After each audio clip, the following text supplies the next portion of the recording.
आज मैं आपको ले चलूंगा उस समय में जब महान गुरु द्रोणाचार्य का पुत्र इस संसार में आया था। द्रोणाचार्य, जो कि भरद्वाज ऋषि के पुत्र थे, अपने जीवन में गहरी इच्छा लिए हुए थे।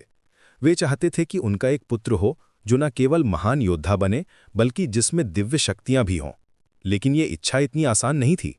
द्रोणाचार्य जानते थे कि एक साधारण संतान उनके सपनों को पूरा नहीं कर सकती। इसलिए उन्होंने भगवान शिव की कठोर तपस्या शुरू की।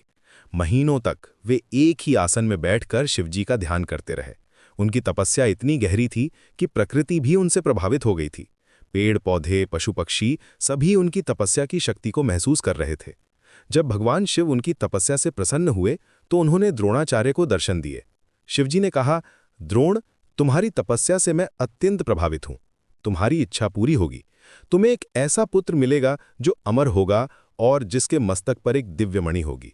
ये मणि कोई साधारण रत्न नहीं था। ये एक ऐसी शक्ति थी जो अश्वत्थामा को जन्म से ही अजेय बनाने वाली थी। इस मणि के कारण ही उसका नाम अश्वत्थामा पड़ा, क्योंकि जब वो पैदा हुआ तो उसकी आवाज घोड़े की हिनहिनाहट जैसी थी।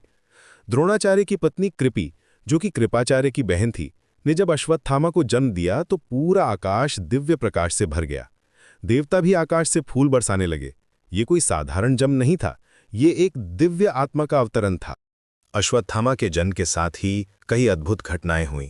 उसके मस्तक पर चमकती हुई मणि सभी को आश्चर्य में डाल देती थी। ये मणि उसे भूख, प्यास और थकान से मुक्त रखती थी।